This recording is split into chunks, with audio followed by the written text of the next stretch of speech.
This is the IRM Moto JPeg installation video.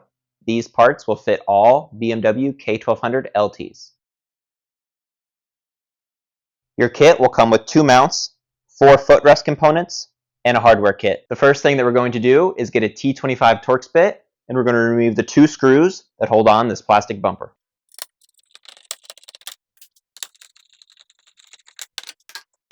The next thing that we're going to do, using the same T25 Torx bit, is remove this shroud. It has 3 bolts holding it on.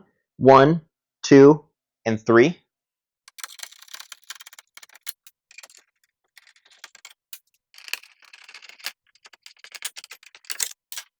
Next, we're going to remove the stock tip-over bar. The first thing that we're going to do is get a 5mm Allen and a small hammer. We're going to take out this bolt in the front and then kind of tap and massage it out.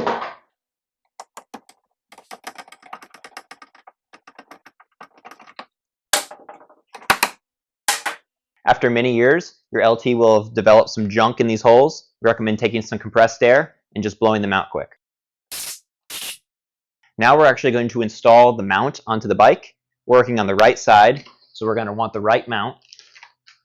When you install it, make sure the R is up and towards the front. Next, make sure you keep the sticker on the bottom side. That's holding in a spring that's greased, and you'll use that later for the ball detent.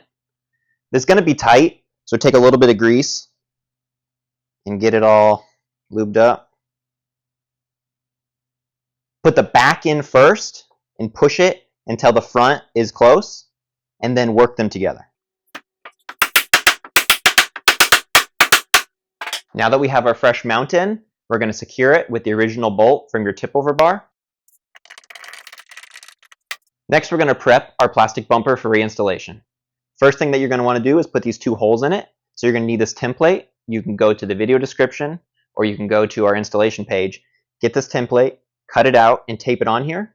Then I would recommend using a hole saw, a spade bit, or you can Dremel them out. But if you use a spade bit, make sure you do the small hole first. Now that we have the hole cut in our plastic bumper, we're going to reinstall it. But first we need to put those body nuts back on that we took off earlier. And then we're going to use the original 2 screws and put it back on.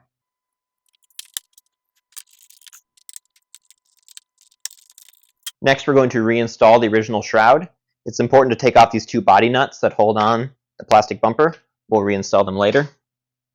You're going to use the 3 bolts that we took out originally. Now go back into your kit and get the hardware bag and get a little bit of Loctite. In the hardware bag, you're going to get your 3/8 bolt that's 3/4 of an inch long. You're going to put a little bit of Loctite on it and then put it in the furthest forward hole. This will be your stop bolt.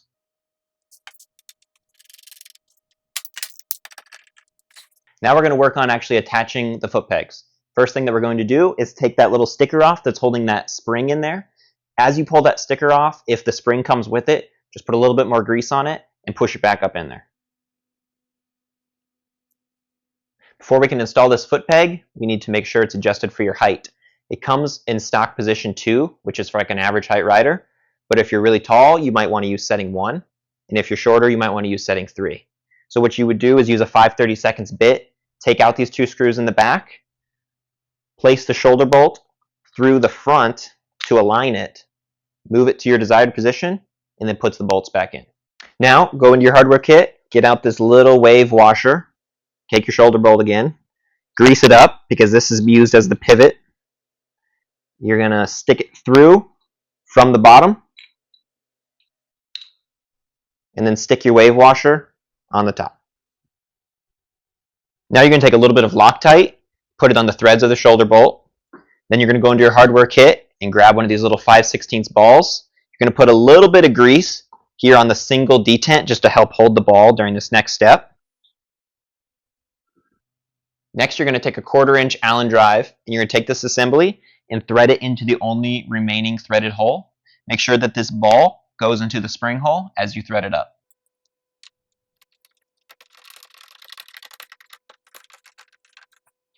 Once you get this on here, it's important to come back with a ratchet or something with some leverage and really get this tight. Next, go into your hardware kit and grab the 1024 1/2-inch bolts and put a little bit of Loctite on each one of them. Then you're going to take your right side footrest and align it with whatever number you chose from earlier depending on your height, and then install these correspondingly.